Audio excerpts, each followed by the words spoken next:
जंगल के बीच एक खौफनाक चड़ील रहती थी। इसकी झोंपड़ी दरख्तों के दरमियान छपी हुई थी और वहां हमेशा घनी धुंध छाई रहती थी जो कभी खत्म नहीं होती थी। चड़ील अपनी खतरनाक जादुई ताकतों और बच्चों को पकड़कर खाने की बड़ी आदत की वजह से मशहूर थी।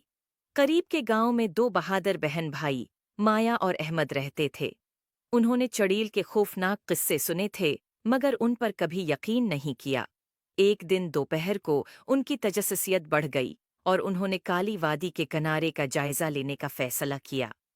जैसे जैसे वो जंगल में आगे बढ़े उन्होंने रोशन सरखबीर का एक रास्ता देखा जो मजीद जंगल की तरफ जा रहा था।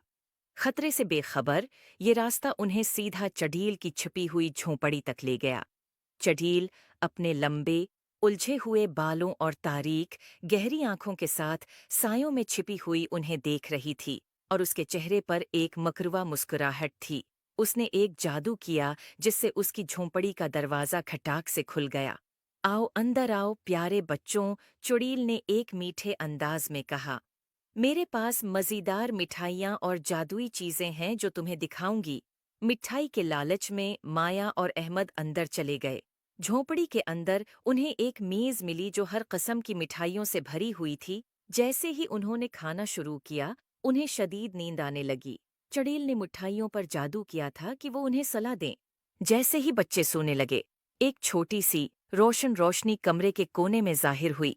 ये एक बहादुर परी थी जिसका नाम सोना था। वो जंगल पर नजर रख रही थी और उसने बच्चों के खतरे को महसूस किया। सोना ने अपनी नन्ही छुरी से एक ताकतूर जादू किया जिसने बच्चों पर लगी जादुई नींद को तोड़ दिया। माया और अहमद जाग गए, हैरान लेकिन महफूज थे।